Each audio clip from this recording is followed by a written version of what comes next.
Hello, Yakri here with another Dominions 5 video. So I want to talk about temperature scales really quickly. Now, if you look here, up here, it says a big snowflake, and at the bottom of the screen it says it's late winter in year 0 of the Ascension Wars. So late winter is the coldest part of winter.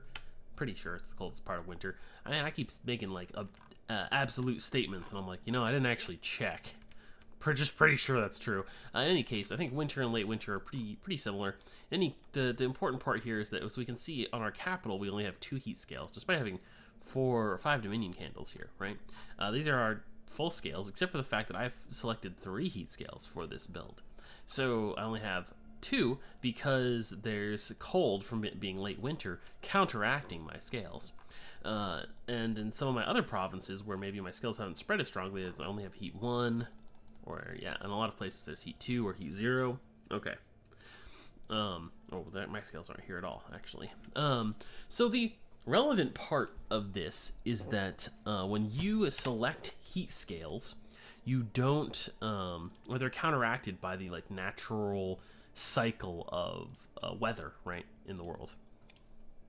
Let's select, I know these guys are preference 0. So if I were to take heat 1 and we went into the dead of winter, I should end up at heat 0, right? Which is no penalty. The other neat thing about this is that if I were to take heat 1 and we go into the height of summer, well, the height of summer is actually heat 3 normally, right?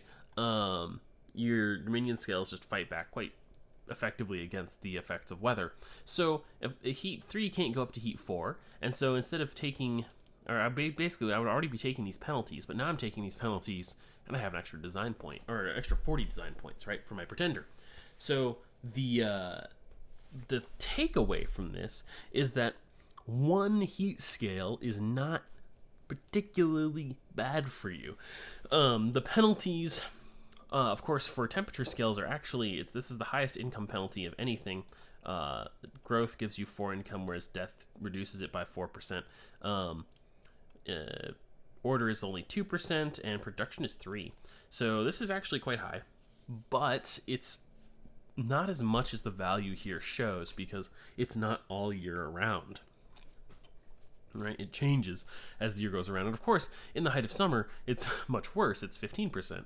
But the point is that once you get into winter, this is going to give you periods of no heat scales, right? So no penalty, and so you don't take the full penalties the whole year round.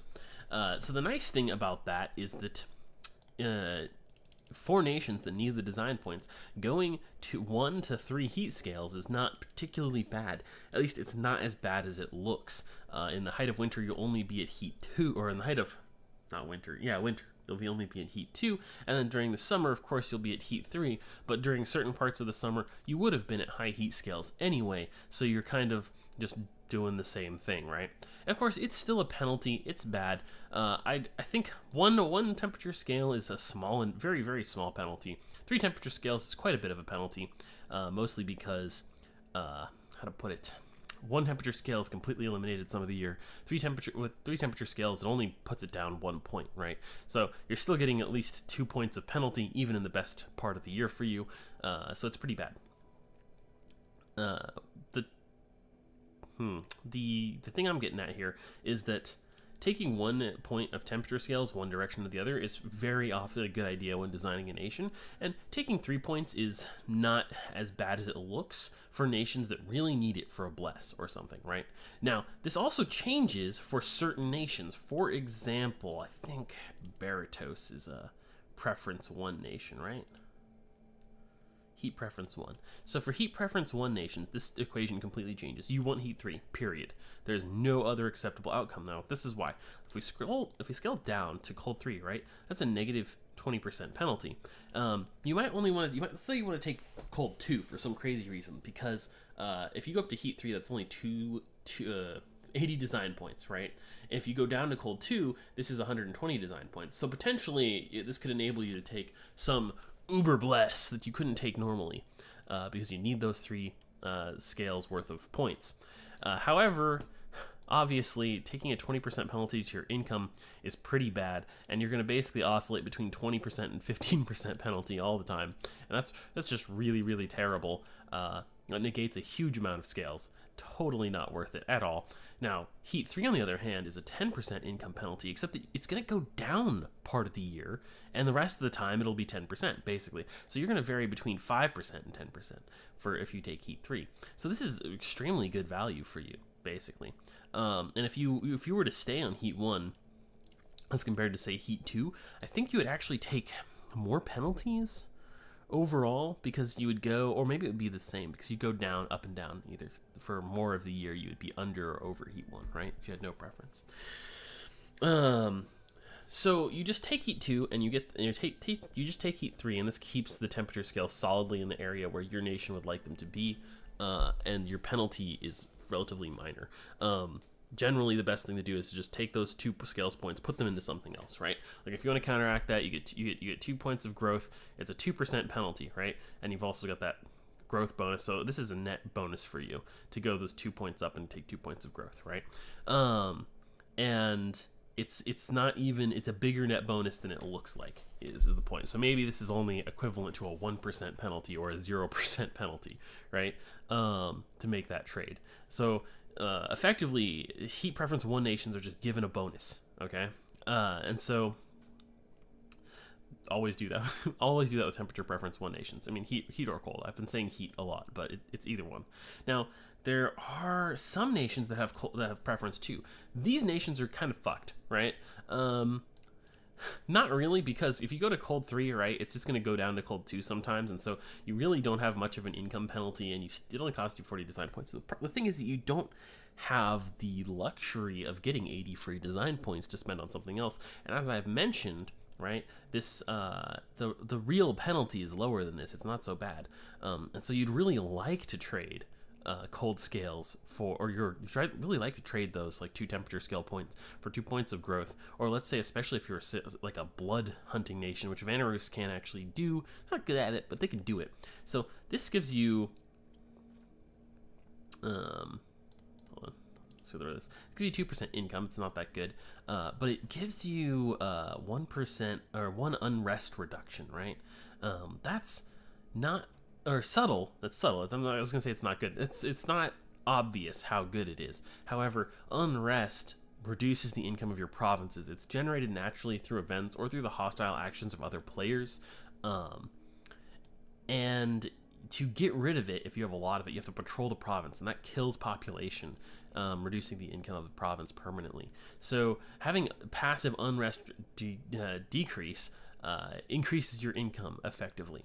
And if you're a blood hunting nation, blood hunting causes unrest, and so blood hunting also reduces population. So a lot of the times you're blood hunting, you're patrolling, and so you're killing a bunch of the population from blood hunting. You're killing population from unrest, right? So you're just really decimating your provinces. So if you take instead Order 3, this is getting into a whole side now. If you take it into Order 3, right, and you put like 20 province defense in your provinces, you're reducing the unrest by like 5 per turn from that. And so then patrolling isn't such a big deal. You're not going to ruin your provinces as much, right? And so trading, and it's in similar ways, like production, I think, is much more valuable, surprisingly, in Dominions 5 than it was in Dominions 4. And so trading for a point of production is very good in a lot of nations.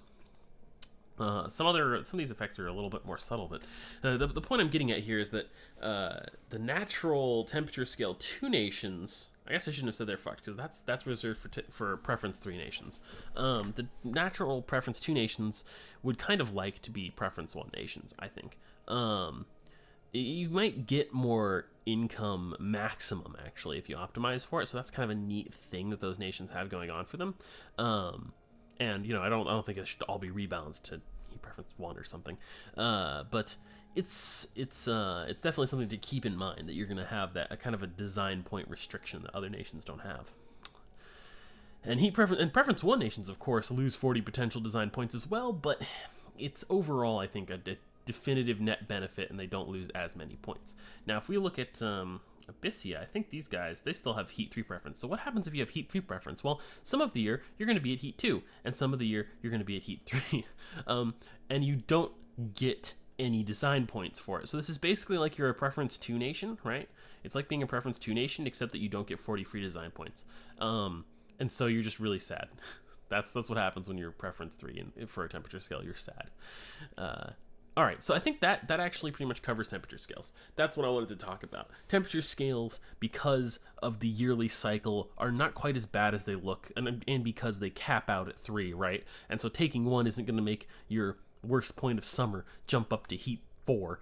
So you can very often take 1 point in a temperature scale either way. I would actually find it very unusual to see someone not take at least 1 point of a temperature scale in any game. If your preference 1, go all the way to 3. If your preference 2, go all the way to 3. If your preference 3, you're going to be a little bit poorer and shorter on design points than other people. Thank you for watching. I hope you enjoyed this video. Let me know what kind of content you'd like to see in the future in the comments down below.